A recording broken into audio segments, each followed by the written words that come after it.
So, yun din, yung ano lang din na yun. Hanggang grade 6, no? Tapos nga yung kuryente nga po baka alas 2 doon, ng ganitong hapon. oras ang kuryente sa gawi doon. Hindi, lahat yata. Hindi, lahat na yun. Yun lang yung gumagana yung generator na nandoon. Pati Puro doon sa kay Kapitan lahat yung generator. Barangay. Sa may, yung pinuntahan namin kahapon, doon sa may barangay hall, naghanap kami isda. Buti kahapon nung hapon na po, meron na po na isda, may nabili na po kami. Dito galing yun. Dito, yung ano tawag doon? Basket. Saan nila yun? Yun din pala sila. Ito yun Yun, oo. 100 isang kilo.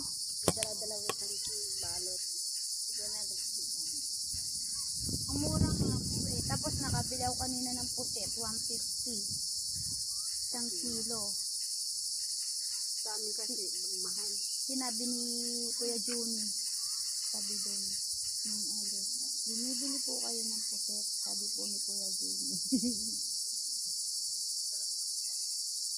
Kad pala, binaon na lang natin yung pusit eh. Po?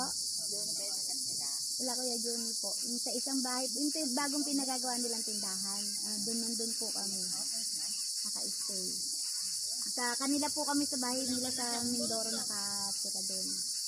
Tapos napasyal po kami dito. Kaya lang, natapat naman po na may bagyo nung nung pagdating namin dito. Dito na lang pinalitas ang pag.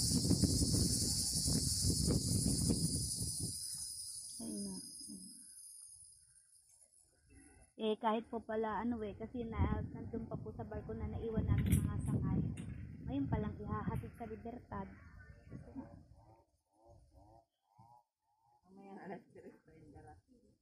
Opo nga daw, kaya po walang biyahe mamaya kasi may... babalik po. Ngayon, bumiyahin pag tapos alas 3 pa babalik. Guys, babalik po dito sa may Paluya.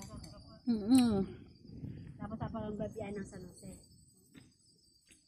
Isa lang yung para dito. Dalawa yan, Tita Edith. Nag-alilo. Sabi ni Kuya Rat, sasalubong lang yan, hindi sila pwede magkasubukan. Yung isa pabalik na, yung isa papunta pa. Dahil meron naman ng cellphone. Hindi, pag diyan sila sasalubong sa Paluya. Dating ang Argo na isa. Ayun, Argo. Sa Argo tayo sumakay, di ba? Argo. Pagdating ang sa Ubon din. Yung Ubon, pagdating palis yung isa. Kaya nga po yung mga na-stranded nga po dun sa may Argo, yung sa kabila po, binigyan na daw po ng relief dahil ilang araw na nga rin po sila doon. Kung mabalik pala tayo, dun din tayo naka-stay. Yug tayo sa barko. Mas nakakahilo yun. Paalis sila, may iwan tayo muna dun. Wala tayo dun stay yan. Mas mahirap. Malapit na daw dito Boracay. Sabi 2 oras na lang daw. Saan? Dito sa Gawidyaan. Doon na lang po na yung Boracay.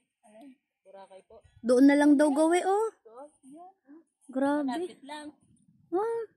Pag nagre-rent po ng bangka, magkano pagka hanggang Boracay? Wala kayo dyan na Sabi ni Rap, daw, nagre-rent lang daw ng bangka dyan papunta dun Yan sila Kagawad Nura. Pinaparent po. Pwede rin sila mag-rent. At mapunta kayo ng Boracay. Mahal doon po. Mahal doon. Mahal ang entrance doon. Bye-bye guys. Ayan po si Nanay. Mahal ang pagkain doon.